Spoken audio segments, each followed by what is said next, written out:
It's called the Ascii Sphere 360. It's a unique controller utilizing a 360-degree analog ball. What that means is that the big rubber ball at the top of the controller can recognize 360 degrees of movement. You can push it, pull it, and even twist it in any direction. The ball is very stiff, but it's so sensitive that even the slightest movement will be recognized. Like the DualShock controllers produced around the same time for the PlayStation, the ball will know just how hard you're using it, giving you the ability to walk or run just like the DualShock's analog stick. This, however, is kind of special for a few games that made perfect use of this controller, and one of the games was Forsaken. Forsaken is a PlayStation 1 game that is comparable to the classic DOS game Descent. You have 360 degrees of freedom floating around in a vehicle that can fire lasers and launch rockets. There is a plot to this game, but let's not even venture into that craziness. The reason I'm playing Forsaken is due to the fact that this game takes full advantage of the controller.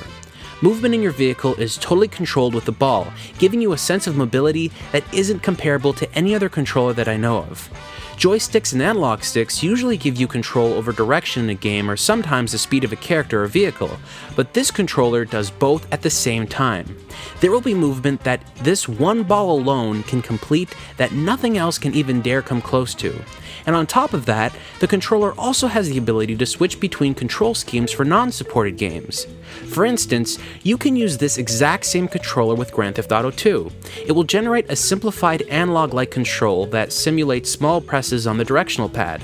That way, you can steer vehicles and walk in the game with more accuracy. While it does work, it doesn't add much to the experience because, well, GTA 2 was designed without that in mind, so you're not really missing anything by using the regular PlayStation controller. There is a reason why this thing didn't go mainstream. Despite its obvious brilliance, it's way too sensitive. Even after prolonged use, you will never be able to quite master it, and the sensitivity works against you every step of the way. Any slight movement in a direction you didn't want to move into will throw your orientation off, completely destroying the game. There is a reason why analog sticks have become so prevalent in the last few years. They're just really easy to learn, which is why they've been included on virtually every controller designed recently.